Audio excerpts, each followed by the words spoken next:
Nas nossas pesquisas, a gente trabalha, se dedica a trabalhar filmes sobre autoritarismo, a gente constrói, inclusive, um banco de dados sobre isso, né, tanto da ditadura militar quanto da era Vargas, e dos filmes que a gente tem chamado do golpe institucional. Né? E, enfim, é interessante a gente ver o diálogo que a gente consegue ter também aqui na mesa, né? Que, para além desse maniqueísmo, né, digamos assim, que é presente nesses filmes, né, desse didatismo, né, como o Bruno apontou, ou como o Igor colocou, na questão entre o popular e o intelectual, que aparecia no Eastman, né, como que hoje isso se desdobra nesse contemporâneo, né, onde a gente, de alguma maneira, é posto nesse maniqueísmo de um lado, né, ter que pertencer a um lado ou outro, e muitas vezes a subjetividade fica diluída nesse meio desse caminho, né, e como a gente faz pensar sobre esses filmes, que eu acho que aí é um autor que nos é caro dentro do grupo Krakauer, trabalhar essa ideia de um sintoma da realidade que reflete um documento de uma época, e eu acho que é bem isso que está acontecendo. Então, os filmes acabam ficando muito guiados por uma fala e muitas vezes a partir dessa ideia dicotômica de marcar um lugar e muitas vezes com um certo falseamento que não tem esse maniqueísmo. Então, é um pouco que a gente vai tentar discutir aqui, né, nesse sentido, partindo de alguns autores que nos são caros, né, e que dessas imagens que a gente falou de resto, de vestígio, a gente está falando de imagens que sobrevivem, né, um pouco no sentido do Didi Huberman, né, e que está aí, eu diria até que podem sobreviver, né, no meio desse contexto, né, que talvez se no primeiro momento o didatismo sempre serviu ao cinema brasileiro, dos filmes autoritários, para deixar transparecer aquilo que era silenciado em detrimento de uma estética, né, o que a gente vê talvez hoje também seja uma possibilidade de um pragmatismo nesses filmes, né, dentro dessa dicotomia daquilo que pode ser feito. Analisamos como o documentário Processo, de Maria Augusta Ramos, cria um ponto de vista sobre o impeachment da ex-presidenta Dilma Rousseff, como a Cris comentou, enquanto um documento de uma época, pensando sobre a perspectiva do Krakauer, o filme nos revela o transcurso do impeachment como uma teatralização midiática da política. Segundo o Alain Badiou, na contemporaneidade, a comprovação do crime de corrupção é o escândalo. E este se assemelha à prova, produzindo um falseamento da realidade. Para o autor, a corrupção, como intrínseca ao modo de ser da economia no capitalismo atual, torna-se um efeito de exceção na forma de escândalo. Há, assim, encenações frente à instantaneidade dos fatos que, supostamente, dariam conta de totalizações da realidade, vinculando-se ao factual e à velocidade do ocorrido. Por sua vez, o cinema mostra que as imagens que se fazem presentes são aquelas que aparecem como vestígios. Assim, a montagem cinematográfica decorre da ação inexorável da perda. Como as imagens oníricas, esmaecidas ao despertar, as imagens que se fazem atuais pela montagem são aquelas que restam. Nessa perspectiva de Jorge Didi Huberman, as imagens que sobrevivem e se fazem presentes são reveladas pela intensidade da correlação passado-presente. Esse instante anacrônico é o entremeio no qual acontece a história. Então, o filme da Maria Augusta Ramos, a partir dessa reflexão, nos traz uma boa provocação para entender isso.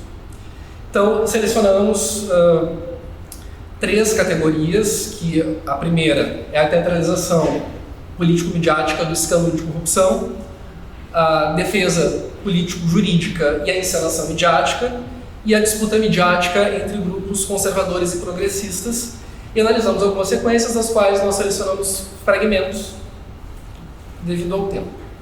A primeira, então, que é a que eu mencionei inicialmente, em um processo, a teatralização político-midiática do escândalo de corrupção é visto através das imagens da votação pela abertura do impeachment na Câmara de Deputados.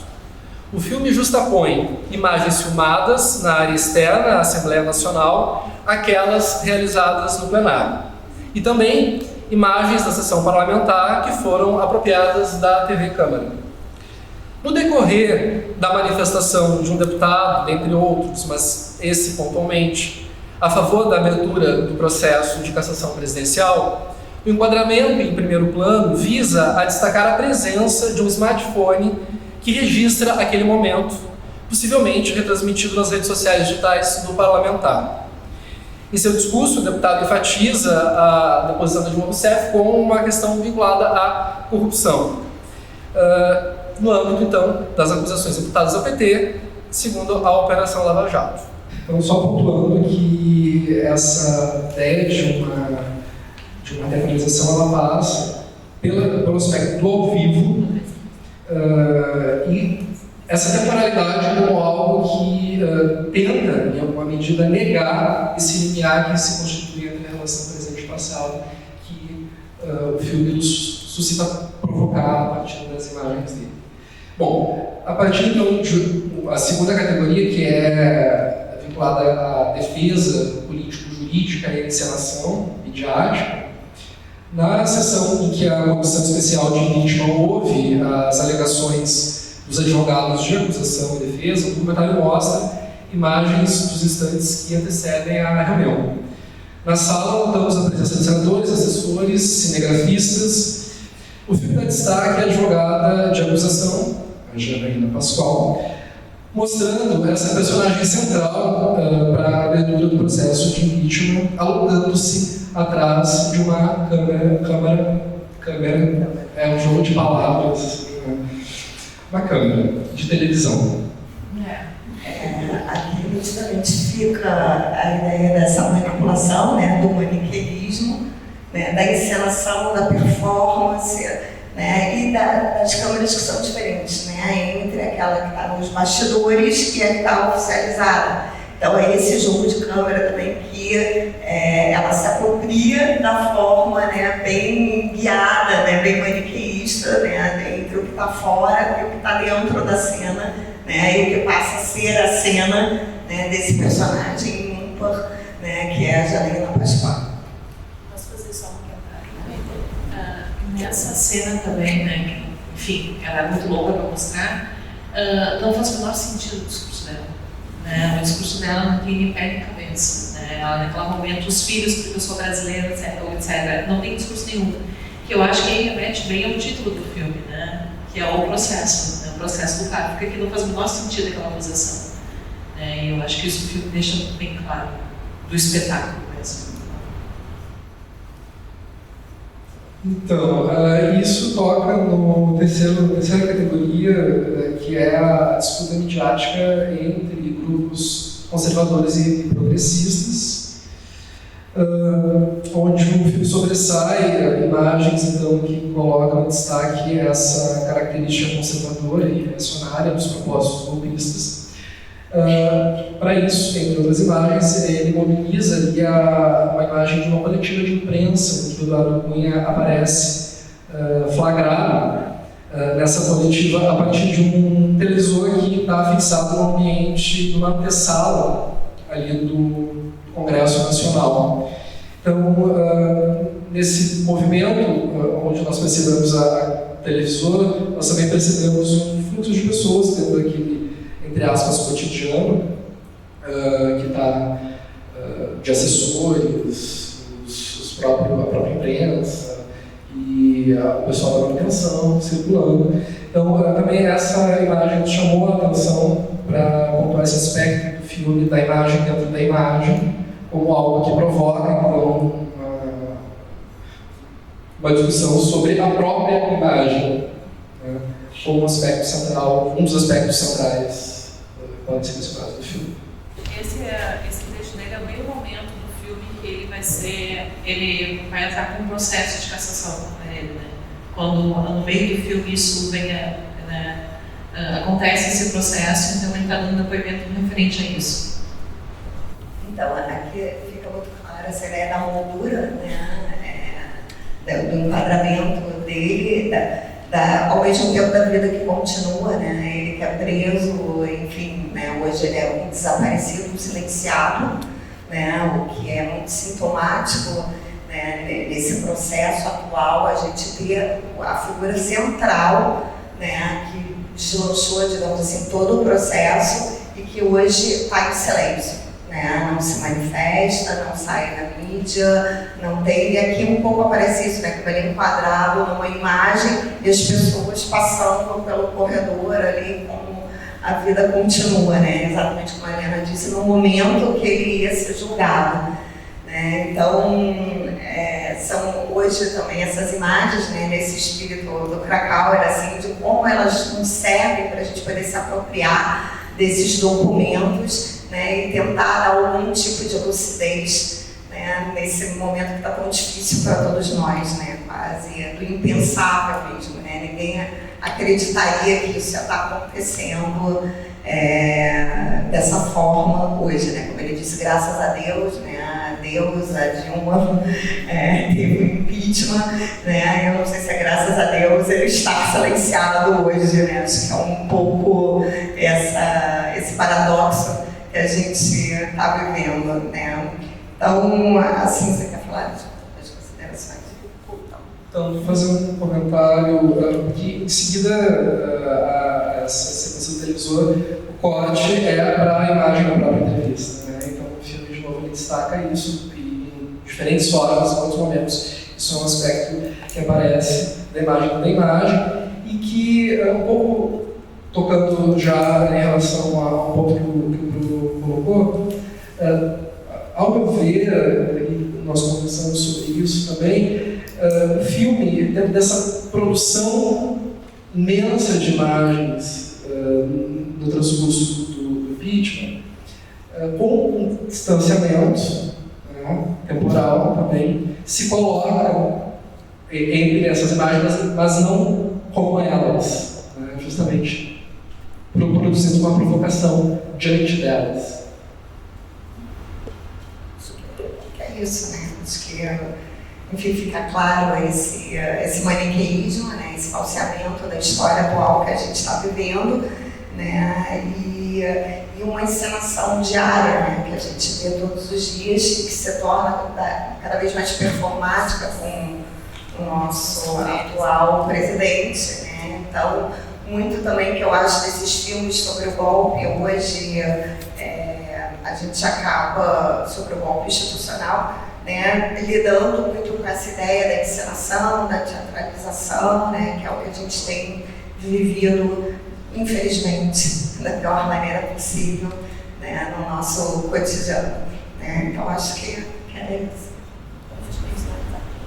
Eu acho que o filme ele também se assume uma característica bem singular, né? Como isso tudo é uma ficção, e uma ficção para TV, que ele não coloca o filme no momento crédito de ninguém, né?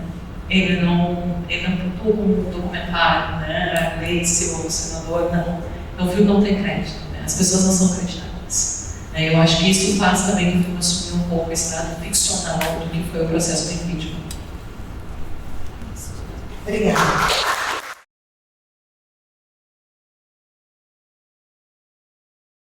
Eu vou falar então um pouco hoje sobre essa ideia do Coutinho ator no Últimas Conversas. Na verdade, o último filme do Eduardo Coutinho ele não está dentro dos meus objetos principais. Na minha pesquisa de mestrado, eu estou tentando olhar para o jogo de cena, para o Moscou e para as canções, que eu estou reunindo aí nessa nomenclatura que eu peguei emprestado do Fábio Andrade, que vai chamar esses 3 filmes de trilogia do palco. E aí minha ideia é usar algumas ferramentas da bibliografia dos estudos autorais para tentar entender a atuação do ator profissional e a presença do ator não profissional nesses 3 documentários. Pode passar, por favor. Então, mas hoje a ideia é pensar um pouco nesse jogo de autorrepresentação do Coutinho no último filme dele, no Últimas Conversas, pegando um pouco essa ideia de auto-mise-en-scène e também alguns conceitos ali dos estudos autorais. e depois tentar, de alguma maneira, entender como essa autorrepresentação vai se modificando um pouco ao longo da cinematografia do Coutinho, em função de como ele vai se relacionar com as personagens.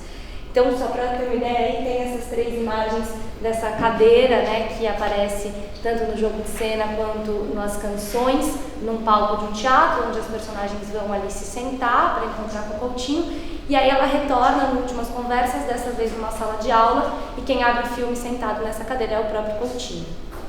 Pode passar.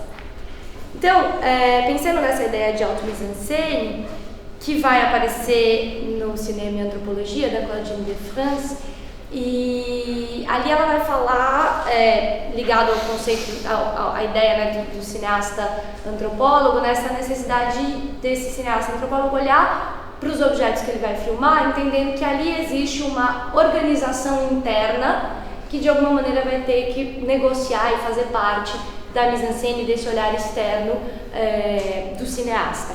E aí, ao olhar para essa manifestação, a Claudine de France vai fazer uma ressalva. Ela vai dizer: o autossublinhamento dos processos observados tem, assim, apenas um valor de produto semi-acabado, que pede que seja finalizado através de uma mise-en-scène do cineasta, que lhe conformaria os traços. É assim que deve ser entendida toda a relação de coincidência entre a auto-mise-en-scène do processo observado, em virtude da qual as pessoas filmadas sublinham por si mesmas certos aspectos ou certas fases de sua ação, e a mise-en-scène do cineasta.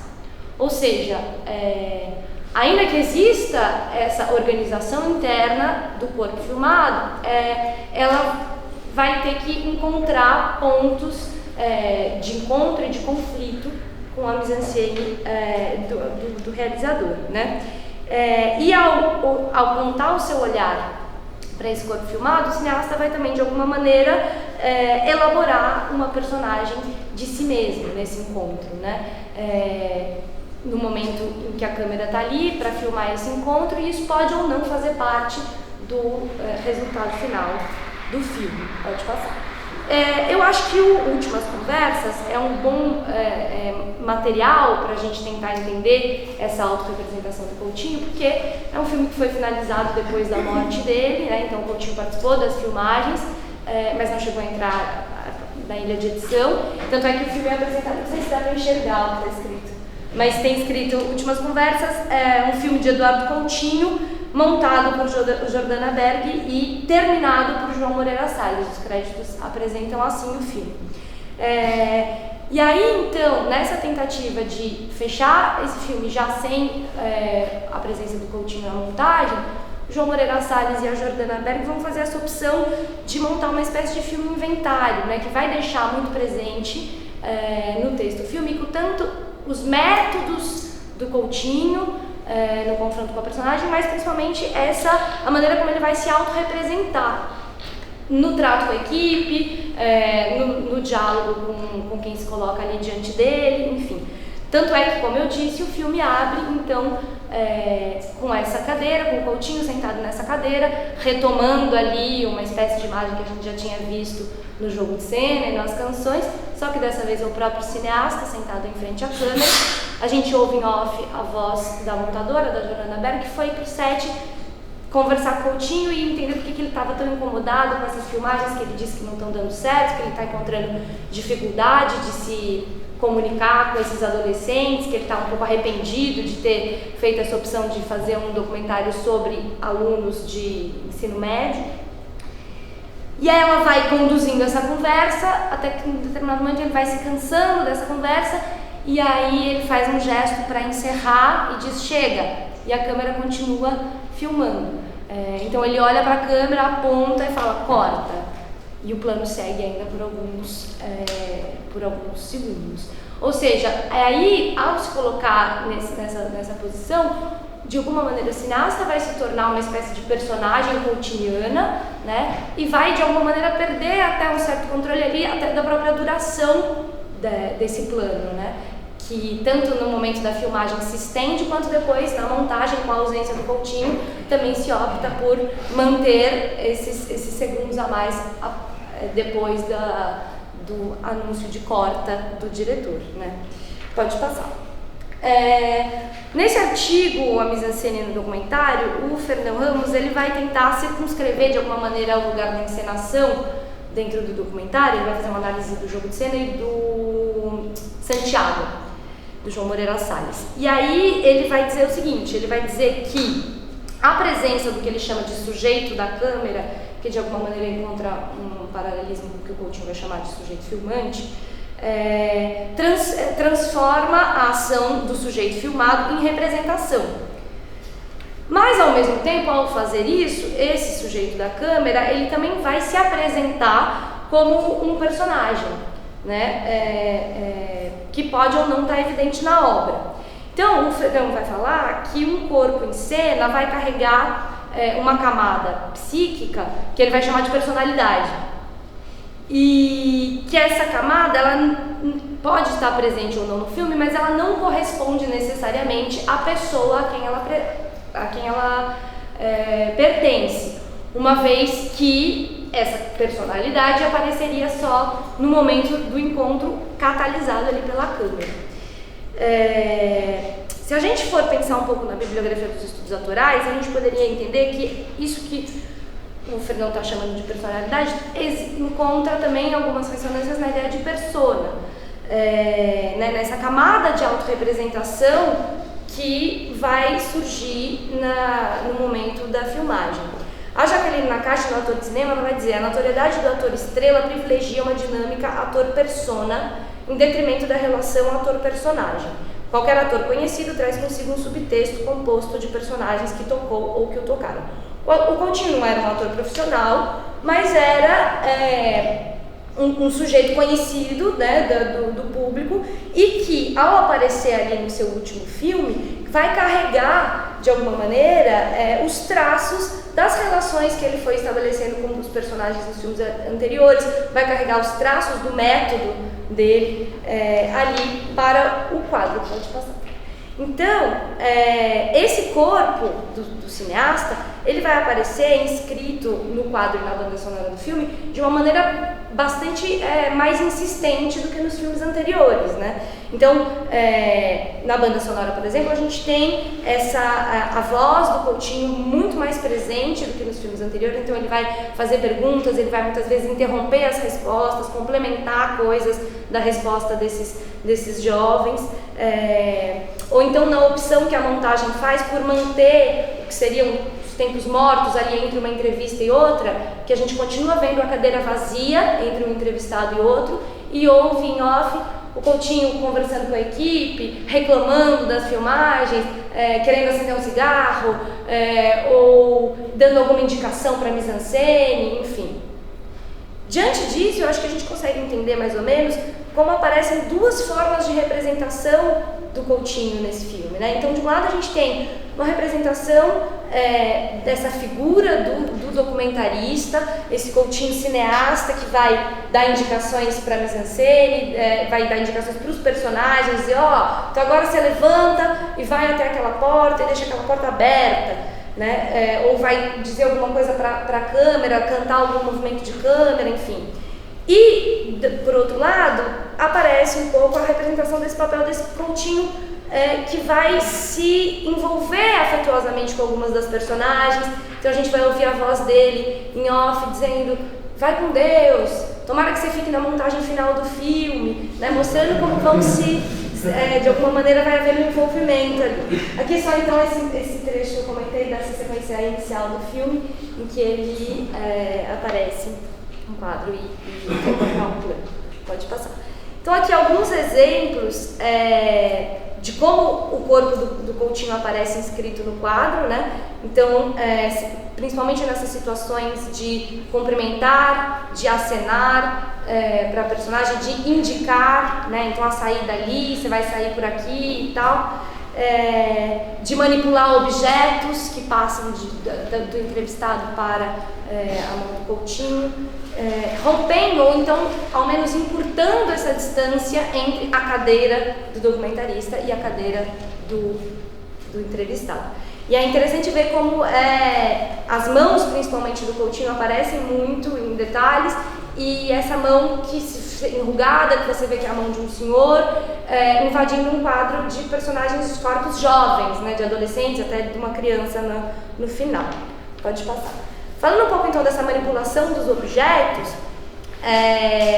que aparece em Últimas Conversas, eu peguei emprestado então esse conceito de objetos expressivos do Narmor, que vai aparecer no livro Acting in the Cinema, onde o Narmor vai falar da importância desses objetos expressivos, da maquiagem, do figurino, na possibilidade de alargar a expressividade, a expressão desses atores em cena. Isso aparece em Últimas Conversas, mas aparece também na trilogia do palco. Então, em Moscou, por exemplo, a manipulação dos objetos é muito importante. Então, o tempo inteiro a gente vai ver em cena fotografias de família, cédulas de identidade, objetos pessoais dos atores do Grupo Galpão, que vão ajudar esses atores a cumprir essa tarefa a qual eles são convidados pelo Coutinho de montar uma peça do Tchekhov. E então esses materiais, esses objetos vão trazer para a cena a memória emotiva desses atores, porque são objetos que pertencem a eles, mas ao mesmo tempo vão transformar em alguma medida os corpos desses atores, uma vez que eles vão sendo ressignificados. Então uma fotografia de família vira gravata, uma saia vira colar, e esses corpos desses atores vão mudando em função desses objetos. Nas canções, o uso dos objetos aparece de uma maneira diferente. Por exemplo, quando uma das personagens, a Sônia, ela vai fazer questão de mostrar para o Coutinho uma carta de amor que ela recebeu na adolescência, como se fosse uma espécie de prova material daquele relato. O que acontece também em Últimas Conversas, quando a Tainá, que é uma das adolescentes, vai entregar o diário para o Coutinho ler, e a gente vê em detalhe o diário e ouve em off a voz do próprio Coutinho lendo ali o que ela escreveu. No jogo de cena, a gente pode falar do uso do figurino. Então, por exemplo, a Fernanda Torres, ela vai aparecer no filme num enquadramento muito parecido ao que apresenta a Aleta, que é a personagem que ela está ali interpretando. As duas aparecem num enquadramento que mostra só a área da cintura, assim, e as duas com uma mini saia, e a Fernanda Torres vai então tentar mimetizar esse gesto da Aleta de ajeitar a saia antes de se sentar. Então é através da escolha do figurino e da manipulação principalmente desse figurino que ela vai começar a tentar exercer algumas estratégias de aproximação dessa personagem. A maquiagem, que aparece em todos os filmes, né, nos créditos, mas que no Últimas Conversas é verbalizada pelo Coutinho, né, que vai dizer, quando ele está lá reclamando que não consegue acessar esses adolescentes, ele vai dizer, pô, esses adolescentes chegam aqui todos armados, né, não é à toa que eles passam na maquiagem antes de entrar aqui, reforçando então esse caráter, né, da representação e do mascaramento até dessas personagens. Pode passar. Pensando um pouco então nessa relação que o Coutinho essa autorrepresentação do Coutinho vai exercendo em relação às outras personagens, vou aqui citar um pedacinho de um artigo da Mariana Baltar. Se eu estiver errada, você me corrija. Ela vai dizer então o seguinte: Coutinho se fabula como um personagem de seus filmes, constituindo-se como um grande elemento de continuidade da narrativa, baseando em tal fato a autoridade testemunhal sobre a qual se estruturam seus filmes. Então, a ideia de que esse ato de imprimir na tela uma autorrepresentação sua vai colocar em evidência as negociações entre Coutinho e personagens, né? E aí, eu tentei pensar um pouco em como essa relação vai mudando ao longo dos filmes. No Canto dos Mortos, nesse artigo, o Fábio Andrade ele vai dizer o seguinte: até Jogo de Cena, as entrevistas de Eduardo Coutinho estavam muito mais próximas de confrontos do que de duelos.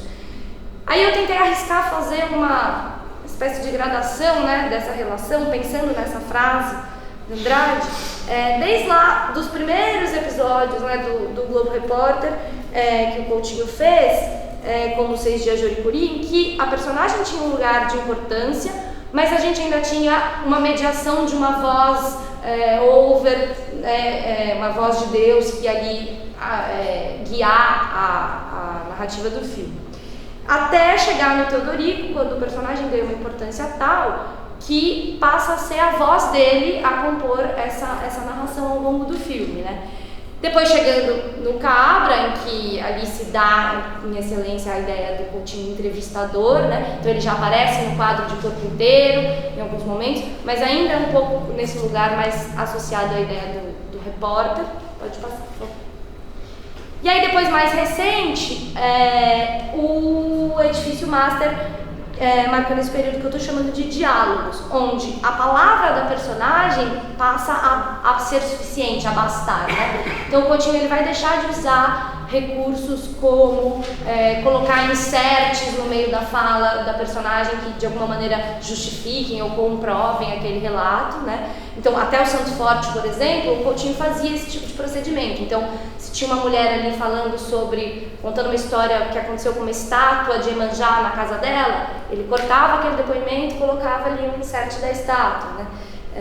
O João Moreira Salles até recuperou isso nessa ocupação que está tendo agora do Coutinho, que eu não tive tempo de ver, mas eu vi alguns trechos da fala dele.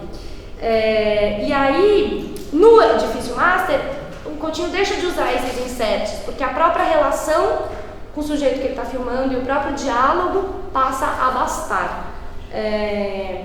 Depois, então, a gente chega nesse momento que o Fábio Andrade vai chamar de duetos, né? Em que aí o Coutinho ele deixa de ir até a personagem, o corpo dele passa a ficar imóvel na cadeira, recebendo essas personagens que chegam até ele.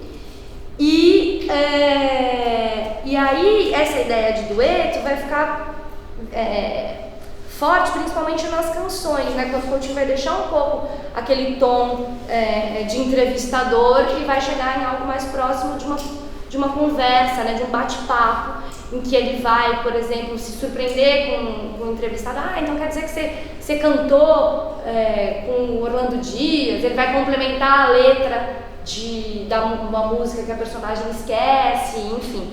Por isso que o Fábio Andrade vai falar em duetos. Depois, na sequência, no Moscou, a gente percebe um desaparecimento de alguma maneira desse corpo do Coutinho na cena.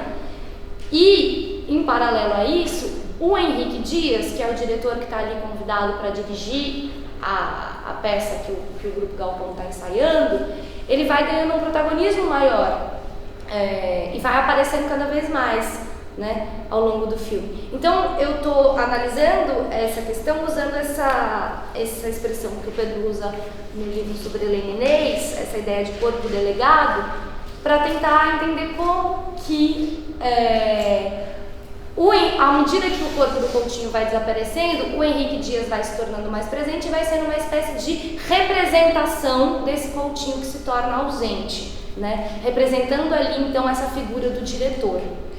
E aí, por último, no Últimas Conversas, essa relação eu estou chamando de consulta, porque o Coutinho volta a se aproximar dos personagens, mas de uma maneira diferente daquela de bate-papo que acontecia ali nas canções, para assumir um pouco esse lugar do velho conselheiro que vai se relacionar com esses adolescentes, dando conselhos, né, dizendo faça bons amigos apesar de tudo, estude para ser um bom médico, enfim.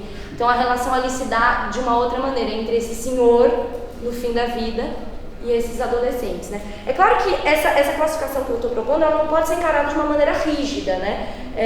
Porque já tinha entrevista no Oricuri, já tinha uma relação de diálogo no Cabra, né? Mas o que eu tentei é pegar alguns momentos que são marcantes da cinematografia do Coutinho para tentar entender como essa relação, pode passar, como essa relação entre essa auto-mise-en-scène do cineasta vai articular e vai provocar em torno de si as auto-mise-en-scènes das demais personagens, né?